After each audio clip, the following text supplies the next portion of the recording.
एबसु आरो बर' थुनलाइ आफादनि थान्दै हानजाया दिनै आसामनि सोलोंथाइ मन्थ्रि डक्टर रमेश बेगुजों समग्र शिक्षा आसामनि कनफारेन्स हलाव गोनां सावरायलायो।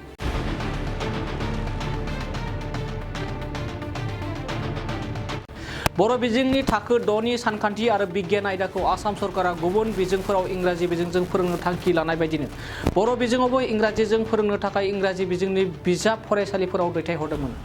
आरो बेनि हेंथायैनो एबसु आरो बर' थुनलाइ आफादा बर'नि गुबुन गुबुन आफादफोरखौ लानानै मैया 11 एप्रिलाव आसाम नाङै 2 घन्टा खुद्रिसानाय हाबाफारि लानायखौ आसामनि सोलोंथाइ मन्थ्रि डक्टर रमेश बेगुआ लाइजामनि गेजेरजों धर्नाखौ दोनथ'नानै सावरायनानै जेंनाखौ सुस्रांनायनि खोथा हरनाय लेखायै दोनथ'नाय जादोंमोन। बेखौनो दिनै दुलाराय बर' फरायसा आफाद, बर' थुनलाइ आफाद, अल आसाम बर' गुदि फोरोंगिरि गौथुम आरो दुलाराय बर' हारिमु आफादा जथायै 2 घन्टानिबो बांसिन सम गुवारै सावरायलायो।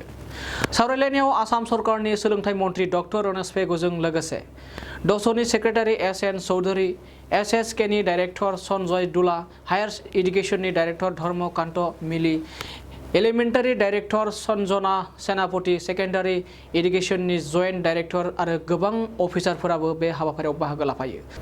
बे सावरायमेलाव दुलाराय बर' फरायसा आफादनिफ्राय बाहागो लायो फारियै आफादगिरि दिपेन बर', लोगो आफादगिरि खोरोमदाव औवारी, खोमदोन बसुमतारी, गाहाय नेहाथारि खनिन्द्र बसुमतारी, लोगो गाहाय नेहाथारि दिनेश ब्रह्म, नेहाथारि आनन्द दैमारी, बुंथिगिरि अबित नार्जारी, सुबुं फोनांजाब नेहाथारि सोमदोन ब्रह्म आरो लोगो सोलोंथाइ नेहाथारि रमिय बसुमतारी बिथांमोना बाहागो लायो। सावरायलायनायाव थाखो 6 नि सानखान्थि आरो बिगियान आयदाखौ बर' बिजोङावनो फोरोंफिननाय आरो फरायनो हानाय 3 रावारि खोन्दो, बिटिआर गोरोबथानि 6.3 दफा कलेजफोरनि जेंना, गुदि फरायसालियाव सासे फोरोंगिरि आरो लाथिख' फोरोंगिरि थानाय फरायसालि आरो भेन्सार फरायसालिफोरनि सोमोन्दै गुवारै सावरायलायनाय जायो होननानै जों मिथिना मोननाय जायो।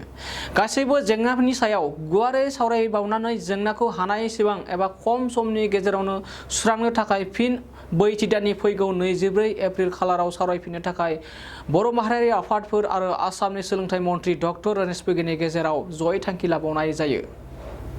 मोनसे गोजोनथाव खौरां। क'क्राझार बिसमुरिनि सिखोनाजाहार बाथौ आश्रम फरायसालिया 2023-24 बोसोरनि थाखाय गोदानै मुं थिसननाया दासान्दि सोलिगासिनो। सिखोनाजाहार बाथौ आश्रम फरायसालियाव दायो KG 1 निफ्राय क्लास 9 थाखोनि गोदानै मुं थिसननायनि आरज बिलाइखौ हरगासिनो।